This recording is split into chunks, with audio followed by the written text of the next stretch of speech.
Tras la votación en Facebook sobre qué personaje interpretar en mi próximo video, este fue el resultado.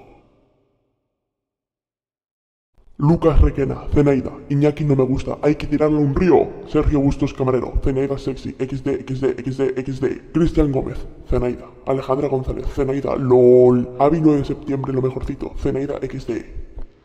Hola a todos, os voy a contar unos chistes muy buenos. El primero de ellos es en qué se parece un elfo a un hombre, en que ambos son leyenda. ¿Cuánto tarda un hombre en cambiar un rollo de papel higiénico? No se sabe, nunca lo han intentado. ¿Por qué se dice que el perro es el mejor amigo del hombre? Porque entre animales se entienden.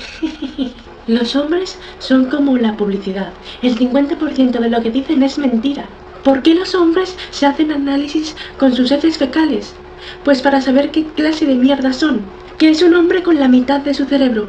Un hombre afortunado. ¿Por qué hay más mujeres que hombres en el mundo? Pues simplemente porque la madre naturaleza es sabia y sabe lo que hace. Todos los hombres tienen su precio, pero la gran mayoría están en oferta. ¿En qué se parece un hombre a una máquina registradora?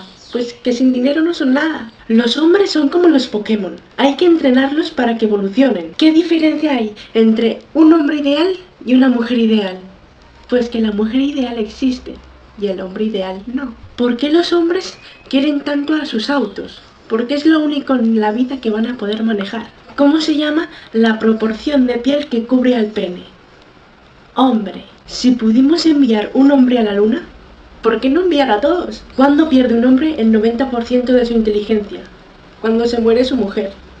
¿Y el otro 10%? Cuando se muere su perro. ¿Por qué la mayoría de las mujeres conducen mal? Porque las enseñan los hombres. ¿Qué hace un avión lanzando hombres al aire? Contaminándolo.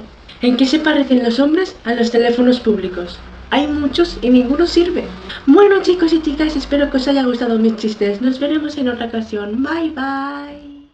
Ahora es cuando te suscribes, le das like al video, lo compartes y comentas qué te ha parecido si no lo has hecho ya.